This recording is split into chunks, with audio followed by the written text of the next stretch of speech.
বারুইপুর নাবালিকা ধর্ষণ ও খুনের ঘটনার তদন্তে আরো গতি আনতে বড় পদক্ষেপ নিল প্রশাসন। তদন্তের দায়িত্ব থেকে সংশ্লিষ্ট থানার আইসিকে সরিয়ে দিয়ে বারুইপুরের ডিএসপিকে তদন্তের দায়িত্ব দেওয়া হয়।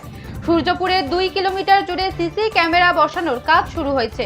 এদিকে ঘটনাকে কেন্দ্র করে গণধোলাইয়ে ইন্দ্রজিৎ মণ্ডলের মৃত্যুর মামলায় আরো 2 জনকে গ্রেফতার করা হয়েছে। এই মামলায় মোট গ্রেফতারের সংখ্যা বেড়ে দাঁড়িয়েছে 7। অন্যদিকে পুলিশ গাড়ি ভাঙচুর ও সরকারি সম্পত্তি নষ্টের ঘটনায় প্রায় 200 জনকে চিহ্নিত করে অভিযান চালানো হচ্ছে। ইতিমধ্যেই 38 জনকে গ্রেফতার করেছে পুলিশ। প্রশাসনের দাবি, তদন্তের প্রতিটি দিক দ্রুত সম্পন্ন করে অভিযুক্তদের বিরুদ্ধে আইনি প্রক্রিয়া এগিয়ে নিয়ে যাওয়ার লক্ষ্যেই এই দায়িত্ব পরিবর্তনের সিদ্ধান্ত নেওয়া হয়েছে। তদন্তে আরো গতি আনতেই আইসির পরিবর্তে ডিএসপিকে দায়িত্ব দেওয়া হয়।